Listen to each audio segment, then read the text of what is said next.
تو اس صورت میں اگر انسان کسی بھی سٹیج پر، کسی بھی مرحلے پر، کسی بھی حتیٰ کہ یہاں تک بھی منع کیا گیا کہ مردہ انسان کی بیک بائٹنگ نہیں کرنی چاہیے، اس کے پیچھے کوئی برائی نہیں کرنی چاہیے، صرف اس کی خوبیوں کو بیان کرنا چاہیے، کیونکہ ہر انسان کمزور ہے، ہر انسان سے کوئی نہ کوئی غلطی ہو سکتی ہے، اور بعض چیزیں ایسی ہوتی ہیں کہ جو ہمیں پسند نہیں لیکن دوسروں کی پسند ہو سکتی ہیں، تو اس میں ہمیں حق نہیں دیا گیا کہ ہم ان کو تنقید کا نشانہ بنائیں۔ اس میں انسان کے لیے بہتر صورت یہ ہے کہ اپنی زبان کو بند رکھے، تاکہ اللہ تعالیٰ اس کے ساتھ بھی رحمت اور شفقت کا معاملہ کریں، جس طرح انسان دوسروں کے لیے دل کھلا رکھتا ہے۔ تو یہاں پر بھی فرمایا کہ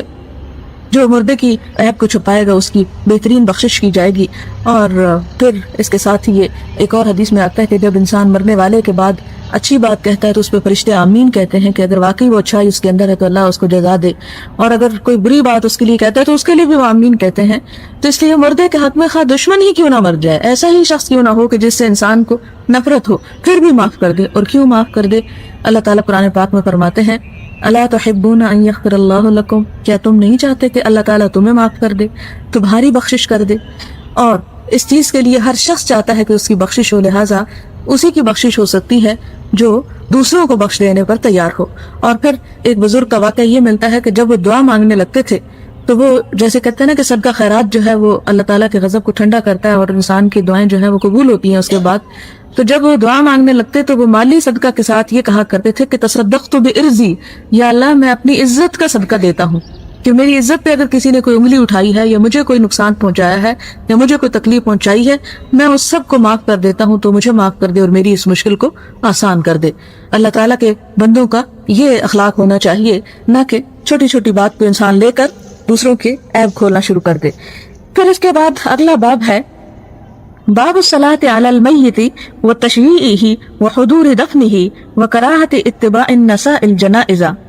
میت کی نماز جنازہ پڑھنے، اس کے جنازے کے ساتھ جانے اور اس کی تدفین کے وقت حاضر رہنے کا بیان، اور یہ کہ عورتوں کا جنازے کے ساتھ جانا مکروہ ہے۔ اس میں پہلی حدیث ہے، حضرت ابو ہریرہ سے مروی ہے کہ حضور صلی اللہ علیہ وسلم نے فرمایا جو جنازے کے ساتھ شامل رہے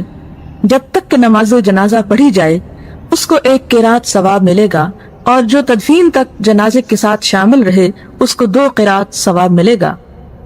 عرض کیا گیا 2 قرات سے کیا مراد ہے؟ فرمایا 2 بڑے پہاڑوں کی مانند، یعنی جب انسان کسی کے جنازے میں شریک ہوتا تو 1 قرات، اور جنازے کے ساتھ دفنانے کے لیے بھی ساتھ چلا جائے تو 2 قرات۔ کام بظاہر چھوٹا سا لگتا ہے لیکن اس کا اتنا بڑا اجر رکھا گیا، تو کیوں؟ اس کی وجہ یہ سمجھ میں آتی کہ جس طرح ہم لوگوں کی زندگیاں دن بدن مصروف ہوتی چلی جا رہی ہیں اور مشینی دور میں ہر شخص بھی ایک مشین بن کے رہ گیا ہے، ایسی صورت میں آپ دیکھیں کہ ہمارے ہاں جنازوں میں شرکت کا اہتمام بہت کم ہوتا ہے۔ جنازہ کھلی جگہ پہ پڑھنا چاہیے۔ ہمارے ہاں یہ کہ مسجد میں نماز کے بعد جو چند ایک نمازی میسر آتے ہیں اسی سے جنازے پڑھ لیے جاتے ہیں، حالانکہ جنازے میں کثرت سے لوگوں کا ہونا انسان کی نیکی پر دلیل ہے اور انسان کے لیے بخشش کا سامان ہوتا ہے۔ معلوم نہیں کس کی دعا سے انسان کی بخشش ہو جائے۔ اس سے ایک اور بات بھی آپ اندازہ لگائیں کہ اللہ تعالیٰ اپنے بندوں کو بخشنے کے کتنے بہانے تلاش کرتے ہیں کہ کسی طرح میں اپنے بندے کو بخش لوں، اور اپنے بندے کا حق جو ہے اور بندے کے اوپر شفقت اور محبت فرماتا ہے، اور پھر آپ دیکھیں کہ ہم سے زیادہ ہم سے پیار کرتا ہے، یہ بندوں سے بڑھ کے ہمیں چاہتا ہے کہ یعنی جنازے میں وہ انسان کی شرکت کرے اور جزا اس کی اللہ تعالیٰ اس کو عطا کرے۔ یعنی جب کوئی شخص کسی کا جنازہ پڑھتا ہے تو اس کی جزا، اس کا تو کوئی فائدہ اللہ تعالیٰ کو تو پہنچتا نہیں، اس کا فائدہ اس انسان کو پہنچتا ہے جو فوت ہو چکا ہے، لیکن چونکہ وہ ایک مومن بندہ ہے اس لیے اللہ تعالیٰ اس کی ایمان کی قدر کرتے ہوئے اس کا صلہ اپنی طرف سے اس کو دیتے ہیں۔ یہ بالکل ایسے ہی ہے کہ اگر کوئی شخص کہے جاؤ فلاں کی مزدوری کرو اور اس کا صلہ مجھ سے لو، بالکل اسی طرح ہے کہ اللہ تعالیٰ ہمیں ایک طرح سے امید دلاتے ہیں کہ جاؤ تم فلاں کا جنازہ پڑھو، میرے بندے کا جنازہ پڑھو، اور اس کی جزا تم مجھ سے لو۔ اور جزا بھی کتنی بڑی کہ جو ہم ساری زندگی بھی کمائی کر کے نہ حاصل کر سکیں، 2 قرات کے 2 پہاڑوں کے برابر، اور اس میں آپ دیکھیں کہ کتنا وقت لگ جاتا ہے، تو بہت بڑی ایسی ایفرٹ نہیں، لیکن یہ ہے کہ یہ حکم خاص طور پر مردوں کے لیے ہے۔ عورتیں صرف جنازے کی حد تک شریک ہو سکتی ہیں، اس کے ساتھ قبرستان تک نہیں جانا چاہیے۔ حدیث ہے حضرت ابو ہریرہ رضی اللہ تعالیٰ عنہ سے مروی کہ حضور صلی اللہ علیہ وسلم نے فرمایا جو شخص کسی مسلمان کے جنازے کے ساتھ ایمان اور ثواب کی نیت سے شامل ہو اور نماز جنازہ پڑھنے اور تدفین سے فارغ ہونے تک جنازے کے ساتھ رہے تو وہ شخص 2 قرات ثواب لے کر واپس لوٹتا ہے، اور ہر قرات احد پہاڑ کی طرح ہوتا ہے۔ جو شخص نماز جنازہ پڑھے اور تدفین سے پہلے لوٹ آئے وہ 1 قرات ثواب لے کر لوٹتا ہے۔ یہ بخاری کی روایت ہے، اور یہ بھی پہلی حدیث کی وضاحت کرتی ہے۔ اس میں صرف ایک چیز کا اضافہ ہے، اور وہ ہے ایمان اور ثواب کی نیت سے۔ ہمارے ہاں اگر کوئی کسی کے جنازے میں شرکت کرتا ہے تو عموماً کس لیے؟ کہ وہ چونکہ ہمارے جنازے میں آئے تھے، ہمارے فلاں کے جنازے میں، فلاں کے جنازے میں، تو اب اگر ہم نہیں گئے تو وہ کیا کہیں گے؟ تو اس نیت سے نہیں جانا چاہیے۔ یہ کسی کے اوپر دین رکھنے کے لیے نہیں، بلکہ اللہ سے اجر چاہنے کے لیے کہ اللہ تعالیٰ نے اس کا بہت بڑا اجر رکھا ہے، اور اس کی خوشی کی خاطر اس کے بندوں کے لیے دعائیں مغفرت کرنے کے لیے جا رہا ہوں۔ حضرت ام عطیہ سے روایت ہے، فرمایا ہم عورتوں کو جنازوں کے ساتھ جانے سے منع کر دیا گیا، لیکن اس ممانعت میں ہم پر سختی نہیں کی گئی۔ ایسا نہیں کہ آپ صلی اللہ علیہ وسلم نے اس کو حرام قرار دیا ہو کہ بالکل ہی نہیں جا سکتی، نہیں، اگر کہیں ایسی مجبوری ہے، مثلا یہ کہ جنازہ قبرستان تک جا چکا ہے اور دفن کرنے کا وقت ہے، اور کوئی عورت جو ہے کسی اور شہر یا ملک سے دیر سے پہنچتی ہے، تو وہ اسے قبرستان تک جانے کا بھی حق ہے، اور اسے جا کے وہاں بھی میت کا منہ دیکھ سکتی ہے۔ یعنی ایسی سخت قید نہیں لگائی گئی، اگرچہ جنازہ صرف مردوں کے لیے پڑھنا ہی افضل ہے۔ باب استحباب تکثیر المصلین علی الجنازۃ وجعل صفوفہم ثلاثۃ فاکثر، زیادہ لوگوں کو نماز جنازہ میں شریک کرنے کے مستحب ہونے اور 3 یا 3 سے زیادہ صفیں بنانے کا بیان۔ حضرت عائشہ سے روایت ہے، فرماتی کہ حضور صلی اللہ علیہ وسلم نے فرمایا، جس میت پر مسلمانوں کی ایک جماعت نماز جنازہ پڑھے جن کی تعداد 100 تک پہنچتی ہو، اور ان میں سے ہر آدمی اس میت کی شفاعت کرے، سفارش کرے، یعنی دعا کرے، تو اللہ تعالیٰ اس میت کے معاملے میں ان کی شفاعت کو قبول فرماتا ہے۔ لیکن اس میں شرط یہ ہے کہ اخلاص نیت اور دل کے خلوص سے دعا شامل ہو، صرف رسم نبھانے کے لیے جنازے میں شریک نہ ہوا گیا ہو۔ پھر ہے حضرت ابن عباس سے مروی ہے، فرمایا میں نے حضور صلی اللہ علیہ وسلم کو یہ فرماتے سنا، جو مسلمان فوت ہو جائے اور 40 آدمی اس پر نماز جنازہ پڑھیں جو کسی کو اللہ تعالیٰ کا شریک نہ ٹھہراتے ہوں، تو اللہ تعالیٰ اس میت کے متعلق ان کی سفارش قبول فرماتا ہے۔ یعنی ایسے مسلمان کے جو نیک ہوں، 40 بھی ہوں تو کافی ہے، لیکن ان کی نیکی میں سب سے بڑی شرط یہ ہے کہ وہ کسی قسم کا شرک نہ کرتے ہوں، یعنی اللہ تعالیٰ کی ذات، اس کی صفات یا کسی چیز میں اس کو شریک نہ ٹھہراتے ہوں۔ مسلم کی حدیث تھی۔ اگلی حدیث ہے حضرت مرثد بن عبداللہ یزنی سے مروی ہے، فرمایا حضرت مالک بن حبیرہ رضی اللہ تعالی عنہ جب کسی میت کی نماز جنازہ پڑھتے اور محسوس فرماتے کہ جنازہ پڑھنے والوں کی تعداد کم ہے، تو لوگوں کو 3 صفوں میں تقسیم کر دیتے اور فرماتے، حضور صلی اللہ علیہ وسلم نے فرمایا، جس پر 3 صفیں نماز جنازہ پڑھیں اس کے لیے جنت ثابت ہو گئی۔ اس سے آپ دیکھیں کہ مسلمانوں کے اندر کتنا بہترین اخلاق پایا جاتا تھا کہ مرنے سے پہلے، یعنی زندگی میں تو ہمدردی اور خیر خواہی اپنی جگہ، لیکن مرنے کے بعد بھی خیر خواہی، کہ یہ حرص ہو کہ جو مرنے والا ہے اللہ تعالیٰ اس کو بخش دے، اس کے گناہوں کو معاف فرما دے، اور اس کے لیے جو بھی بندوبست ہو سکے وہ کرے۔ اور پہلی چیز یہ کہ آپ صلی اللہ علیہ وسلم کے فرمان کے مطابق جنازے کی 3 صفیں بنا دے۔ اب یہ ہے کہ جنازے میں پڑھا کیا جائے۔ باب ما یقرأ فی صلاۃ الجنازہ، اس میں تمہید کے طور پر لکھا ہے کہ 4 تکبیریں کہے، یعنی اللہ اکبر 4 مرتبہ ہوگا۔ پہلی تکبیر کے بعد اعوذ باللہ من الشیطان الرجیم پڑھے اور پھر سورۃ فاتحہ پڑھے، پھر دوسری تکبیر کہے اور پھر حضور صلی اللہ علیہ وسلم پر درود پڑھے اور کہے، اے اللہ درود بھیج محمد صلی اللہ علیہ وسلم اور ان کی آل پر، اللہم صلی علی محمد وعلی آل محمد۔ اور یہ بہتر ہے کہ ان الفاظ کے ساتھ اس کو مکمل کرے، کما صلیت علی ابراہیم وعلی آل ابراہیم انک حمید مجید۔ اور عام لوگوں کی طرح صرف یہ نہ پڑھے ان اللہ و ملائکتہ یصلون علی النبی، کیونکہ اگر وہ اسی پر اکتفا کرے گا تو اس کی نماز جنازہ صحیح نہیں ہوگی۔ اور پھر تیسری تکبیر کہے اور میت اور مسلمانوں کے لیے دعا کرے، جو دعائیں ہم انشاءاللہ العزیز احادیث کے حوالے سے بیان کریں گے۔ پھر چوتھی تکبیر کرے اور دعا کرے، اور بہتر دعا یہ ہے، اے اللہ ہمیں اس کے اجر سے محروم نہ کر، اور اس کے بعد ہم کو آزمائش میں نہ ڈال، اور اس کو اور ہم کو معاف فرما دے۔ اور بہتر یہ ہے کہ اکثر لوگوں کی عادت کے برعکس چوتھی تکبیر کے بعد دعا کو لمبا کرے، کیونکہ اس سلسلے میں حضرت ابن ابی اوفا سے ایک حدیث مروی ہے جس کا آگے ذکر آئے گا۔ ہمارے ہاں افسوس کی بات یہ کہ جنازہ بس چند منٹوں میں پڑھ دیا جاتا ہے اور صرف پڑھ دیا جاتا ہے، اس کا حق ادا نہیں کیا جاتا۔ تو اس میں یہ طریقہ بتایا گیا کہ 4 تکبیروں کے ساتھ پڑھا جائے، پہلے میں سورۃ الفاتحہ ہو، دوسرے میں درود شریف ہو، تیسرے میں پھر وہ مسنون دعا ہو، اور چوتھے میں پھر طویل دعائیں ہوں اس کی بخشش اور رحمت کی، اور ایک اور دعا بھی یہاں سکھائی گئی۔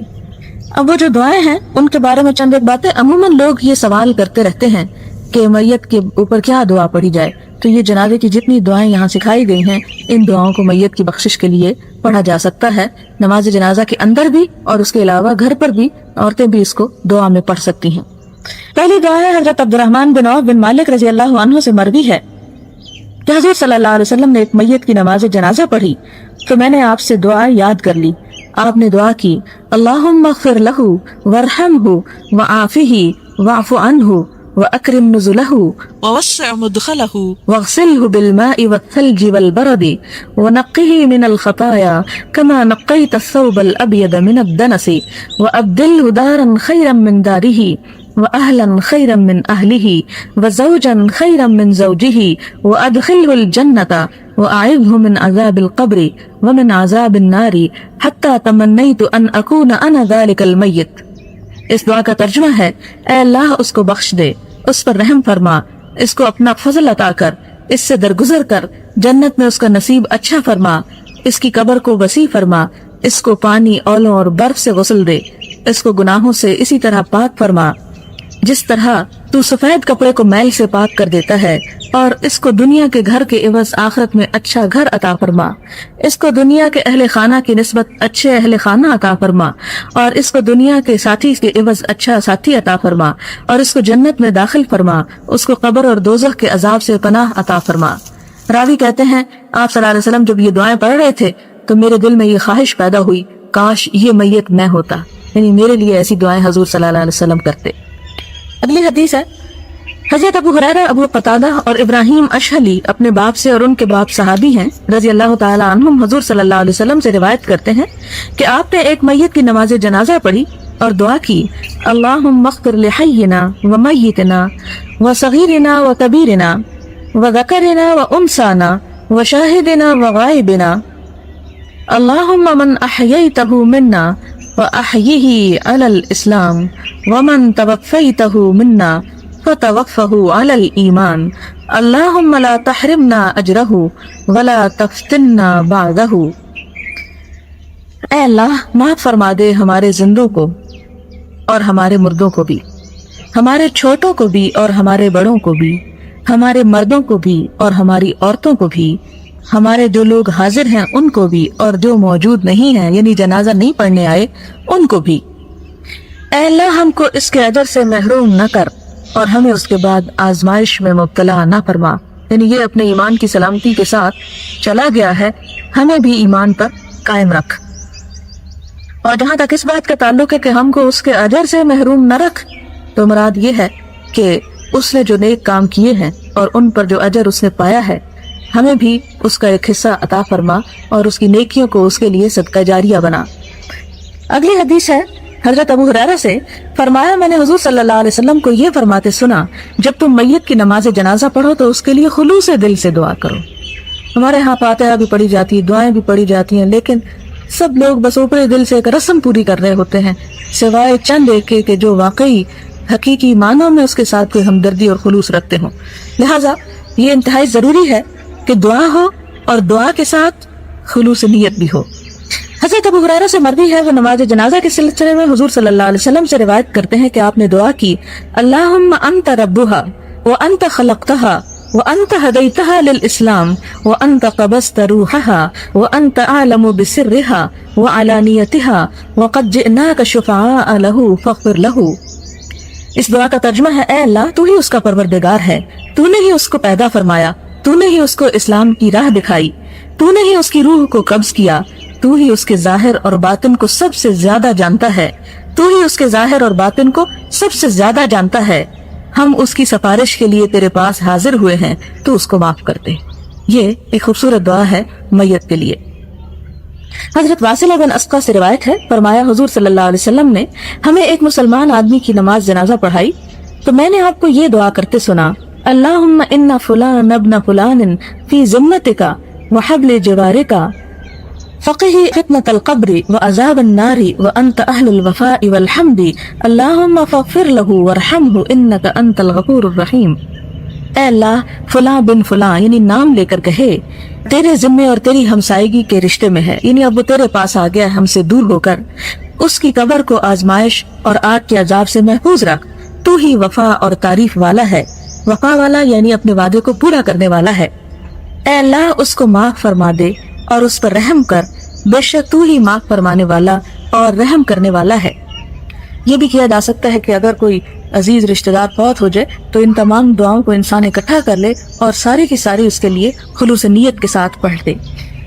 حضرت عبداللہ بن عوف رضی اللہ تعالیٰ عنہما سے مروی ہے کہ انہوں نے اپنی بیٹی کی نماز جنازہ میں 4 تکبیریں کہیں۔ یہ بیٹی کی روایت خاص طور پر اس لیے آئی کہ مرد اور عورت کی نماز جنازہ میں کوئی فرق نہیں، یہ نہ کوئی کہے کہ مرد کی تو 4 تکبیروں سے اور عورت کی 2 تکبیروں سے، نہیں، آپ کی بیٹی کی مثال دے کر فرمایا گیا کہ ان کے لیے بھی 4 تکبیریں کہی گئیں۔ چوتھی تکبیر کے بعد آپ نے اتنا قیام کیا جتنا قیام 2 تکبیروں کے درمیان کیا جاتا ہے۔ آپ اس میت کے لیے استغفار اور دعا کرتے رہے، پھر فرمایا حضور صلی اللہ علیہ وسلم اسی طرح کیا کرتے تھے۔ ایک اور روایت میں ہے آپ نے 4تھی تکبیر کہی اور کچھ دیر ٹھہرے رہے، حتیٰ کہ میں نے گمان کیا کہ آپ 5ویں تکبیر کہیں گے۔ پھر انہوں نے دائیں جانب اور بائیں جانب سلام پھیرا۔ جب وہ پلٹے تو ہم نے عرض کیا یہ کیا؟ فرمایا میں تمہارے سامنے اس سے زیادہ کچھ نہیں کرتا جتنا میں نے حضور صلی اللہ علیہ وسلم کو کرتے دیکھا، یا فرمایا کہ حضور صلی اللہ علیہ وسلم نے اسی طرح کیا۔ ان احادیث کو پڑھتے ہوئے ایک بات آپ یہ ذہن میں رکھیں کہ جنازہ ایک مسلمان کا حق ہے۔ نماز جنازہ کا طریقہ قرآن پاک میں کہیں نہیں لکھا ہوا، اس کے لیے بھی ہمیں سنت رسول صلی اللہ علیہ وسلم سے استفادے کی ضرورت ہوتی ہے، اور اسی طرح جنازہ پڑھنا چاہیے جیسے کہ آپ نے پڑھا۔ اس میں آپ دیکھیں کہ کھڑے ہو کر جنازہ پڑھا جاتا ہے، بیٹھ کر یا اس میں رکوع نہیں کیا جاتا، اس میں سجدہ نہیں کیا جاتا۔ اور سجدہ کیوں نہیں کیا جاتا؟ کیونکہ میت کو سامنے رکھا جاتا ہے اور سامنے رکھ کر اس کے لیے دعا کی جاتی ہے۔ بین اور نوحہ خوانی کے بغیر میت پر رونا۔ نوحہ خوانی حرام ہے، اور کتاب النہی میں انشاءاللہ اس کے بارے میں ایک باب آئے گا، اور رونے سے منع کرنے کے بارے میں بھی کچھ احادیث وارد ہوئی ہیں کہ میت کے پیچھے رہ جانے والے اگر روتے ہیں تو اس سے میت کو عذاب ہوتا ہے۔ لیکن ان احادیث کی تعویل یہ کی گئی ہے کہ اگر میت اس بات کی وصیت کرے کہ میرے بعد رویا جائے اور بیان کیے جائیں تو اس کا ایک حصہ اس عذاب کا میت کو بھی پہنچتا ہے۔ لیکن اگر میت کی ایسی کوئی خواہش نہ ہو اور اس کی کوئی ایسی وصیت نہ ہو تو اس پر پھر وہ ذمہ دار نہیں۔ لیکن نوحہ خوانی اور بیان کے بغیر رونے کے جواز پر بہت سی احادیث ملتی ہیں۔ پہلی حدیث ہے عن ابن عمر رضی اللہ عنہما ان رسول اللہ صلی اللہ علیہ وسلم عاد سعد بن عبادہ ومعه عبد الرحمن بن عوف وسعد بن ابی وقاص وعبد اللہ بن مسعود رضی اللہ عنہم فبكى رسول الله صلى الله عليه وسلم فلما رأى القوم بكاء رسول الله صلى الله عليه وسلم بكوا فقال ألا تسمعون إن الله لا يعذب بدمع العين ولا بحزن القلب ولكن يعذب بهذا أو يرحم وأشار إلى لسانه متفق عليه۔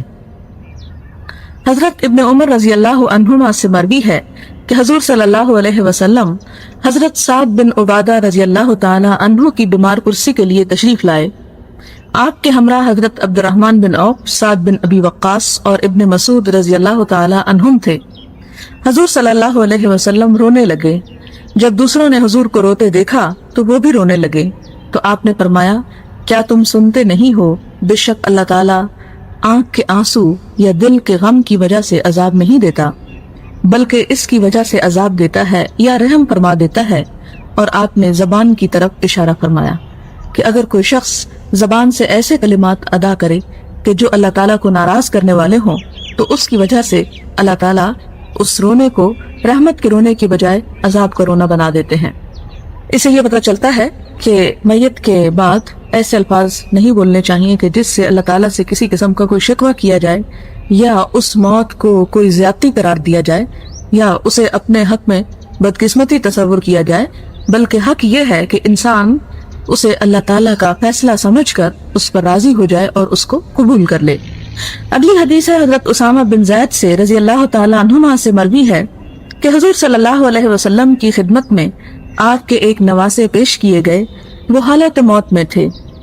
تو حضور صلی اللہ علیہ وسلم کی آنکھوں سے آنسو بہ نکلے۔ حضرت صاحب نے عرض کیا یا رسول اللہ صلی اللہ علیہ وسلم یہ کیا، یعنی آپ بھی روتے ہیں؟ فرمایا یہ رحمت ہے جس کو اللہ تعالیٰ نے اپنے بندوں کے دلوں میں پیدا فرما دیا ہے، اور بے شک اللہ تعالیٰ اپنے رحم کرنے والے بندوں پر رحم فرماتا ہے۔ یہاں پر ہم دیکھتے ہیں کہ بطور خاص آپ صلی اللہ علیہ وسلم ایک چھوٹے بچے کی وفات پر بھی رو رہے ہیں۔ عموماً ہمارے ہاں جب سوگ کیا جاتا ہے تو جوان کی موت پر زیادہ کیا جاتا ہے، اور بچہ اگر کوئی فوت ہو جائے تو اس پر کوئی روتا نہیں یا اس پر کوئی آنسو نہیں بہاتا سوائے اس کے جو ماں ہے یا باپ ہے. لیکن آپ صلی اللہ علیہ وسلم نے ایک چھوٹے بچے کی وفات کو بھی اتنی ہی اہمیت دی جتنے بڑے کی اہمیت دی جا سکتی ہے، اور اس پر بھی آپ نے غم منایا، اور غم منانے کا طریقہ یہ تھا کہ آپ کی آنکھوں سے آنسو رواں تھے. حضرت انس سے روایت ہے کہ حضور صلی اللہ علیہ وسلم اپنے صاحبزادے حضرت ابراہیم کے پاس تشریف لے گئے جب وہ اپنی جان آخری کے سپرد کر رہے تھے، یعنی نزع کا عالم تھا. تو حضور صلی اللہ علیہ وسلم کی آنکھوں سے آنسو بہ نکلے. حضرت عبد الرحمن بن عوف رضی اللہ عنہ نے عرض کیا، یا رسول اللہ صلی اللہ علیہ وسلم، آپ بھی رو رہے ہیں؟ فرمایا، اے ابن عوف، یہ رحمت ہے، یعنی آنکھ سے آنسو کا آنا، دل کا نرم ہونا، یہ اللہ تعالیٰ کی طرف سے ایک بندے کے لیے رحمت ہے. اور اگر انسان کسی کی وفات پر اور کسی کے دکھ پر روتا نہیں تو یہ دل کی سختی ہے، اور دل کی سختی انسان کی بدبختی کی علامت ہے. پھر آپ نے اور آنسو بہائے تو فرمایا، آنکھ آنسو بہاتی ہے، دل غم زدہ ہوتا ہے، لیکن ہم وہی کچھ کہتے ہیں جس سے ہمارا رب راضی ہوتا ہے. اے ابراہیم، ہم تیری جدائی پر غم زدہ ہیں. اور مسلم نے اس کے کچھ حصے کو روایت کیا ہے. اس بات کے متعلق صحاح یعنی بخاری اور مسلم میں بکثرت احادیث موجود ہیں. اگلا باب ہے باب الکف اما یرا من المیت من مکروہ، میت کی کوئی ناپسندیدہ چیز دیکھ کر اس کا ذکر سے باز رہنے کا بیان. یعنی اگر انسان کسی میت کو نہلائے یا اس کے دفن یا جنازے میں شریک ہو اور کوئی اس کے جسم پر عیب دیکھے یا اس کی شکل میں یا کسی قسم کی کوئی چیز، تو اسے دوسروں سے بیان نہ کرے. حضرت ابو رافع اسلم جو حضرت محمد صلی اللہ علیہ وسلم کے غلام ہیں، ان سے مروی ہے کہ حضور صلی اللہ علیہ وسلم نے فرمایا، جس آدمی نے کسی میت کو غسل دیا اور اس کے راز کو پوشیدہ رکھا تو اللہ تعالیٰ 40 مرتبہ اس کی مغفرت فرمائے گا. ایک مسلمان کی عزت اس کی زندگی میں بھی اس کی حفاظت کرنی چاہیے. حضور صلی اللہ علیہ وسلم نے فرمایا، من ستر مسلمن سترہ اللہ یوم القیامہ، جو شخص کسی مسلمان کی دنیا میں پردہ پوشی کرتا ہے، یعنی اس کا عیب اپنی آنکھوں سے دیکھ کر اس کو چھپا جاتا ہے، اس کا ذکر نہیں کرتا، اس کی شہرت نہیں کرتا، تو اس کا صلہ اللہ تعالیٰ یہ دیتے ہیں کہ قیامت کے دن سترہ اللہ یوم القیامہ، اللہ تعالیٰ اس کی عیب پوشی کر دیں گے، جبکہ انسان کا کوئی کھلا اور چھپا گناہ چھپا نہ رہ جائے گا. جب انسان سب سے زیادہ اپنے گناہوں کو سمیٹنے اور ڈھانپنے کے لیے محتاج ہوگا تو اللہ تعالیٰ اس وقت اپنے خاص رحمت سے اس کے گناہوں کو چھپا دیں. گناہ انسان کے لیے انسان کی گندگی کی حیثیت رکھتے ہیں. جیسے دنیا میں انسان اپنی گندگی سے شرماتا ہے اس لیے کہ وہ ایک مادی طور پر وہ چیز سامنے نظر آتی ہے. دنیا میں گناہ کے لیے وزر کا لفظ استعمال کیا گیا، آخرت میں بھی، اور وزر اس بوجھ کو کہتے ہیں جو بظاہر نظر نہیں آتا. قیامت کے دن گناہ جو ہوں گے وہ فزیکل شکل میں اپنے جسم کے ساتھ انسان کے سامنے موجود ہوں گے، اور اس وقت انسان ان سے بھاگے گا، اپنا دامن چھڑانا چاہے گا کہ یہ میرے سے ہٹ جائے، کیونکہ اس وقت انسان صرف چند لوگوں کے سامنے نہیں پوری دنیا کے سامنے عیاں ہوگا، اور وہ تمام گناہ یا برائیاں بھی جو چھپ کر انسان کرتا ہے وہ بھی سب کے سامنے آ جائیں گی. لیکن اس شخص کی برائیوں کو اللہ تعالیٰ پھر چھپا دیں گے جو دنیا میں دوسروں کے عیب چھپا دیا کرتا تھا، کسی مجلس میں اس کا ذکر نہیں کرتا تھا. اور خاص طور پر مرنے کے بعد، کیونکہ مرنے اور زندہ کا تھوڑا سا فرق ہے. اور وہ فرق کیوں ہے؟ جب انسان زندہ ہوتا ہے اور اس کے بارے میں کوئی بری بات کرتا ہے تو وہ خود اپنا دفاع کر لیتا ہے، اس کے لیے وہ صفائی پیش کر لیتا ہے کہ میں نے ایسا نہیں کیا، یا اس کا کوئی عذر بہانہ تلاش کر لیتا ہے. لیکن جب انسان مر جاتا ہے تو بالکل بے بس ہو جاتا ہے، اس کی زبان بند ہو جاتی ہے اور اس کا دماغ ختم ہو جاتا ہے کہ وہ کسی طرح اپنے بارے میں کوئی صفائی پیش کر سکے. اس لیے میت کا عیب چھپانے کا اجر اور بھی زیادہ ہے، اور وہ فرمایا 40 مرتبہ بخشش. اور 40 مرتبہ کس طرح کہ آپ دیکھیں کہ انسان کی مرنے سے لے کر جنت تک پہنچنے کے درمیان کئی ایک مرحلے ہیں. ایک تو عین نزع کے وقت انسان کا مرحلہ کہ اس وقت انسان اللہ تعالیٰ کی بخشش کا محتاج ہوتا ہے. پھر اس کے بعد قبر کے اندر جو منکر نکیر آتے ہیں اس وقت بخشش کا منتظر ہے. پھر اس کے بعد جب جی اٹھے گا دوبارہ پھر اس وقت بخشش کا منتظر ہے. جب نامہ اعمال ہاتھ میں دیے جائیں گے، کیونکہ اس وقت انسان جب دیکھے گا کہ اس کے نامہ اعمال ٹھیک نہیں ہے تو فوراً ان کو چھپانے کی کوشش کرے گا کہ کسی کو پتہ نہ چلے. پھر اسی طرح جب وہ تولے جائیں گے پھر اس کے بعد ایک ایک چیز کا حساب ہوگا. سب سے پہلے نمازوں کا حساب ہوگا، پھر کسی اور چیز کا، پھر اور چیز کا. تو فرمایا کہ 40 مرتبہ اس کو بخشا جائے گا، یعنی 40 ٹائمز، یعنی 40 مواقع ایسے ہوں گے کہ جہاں اس کو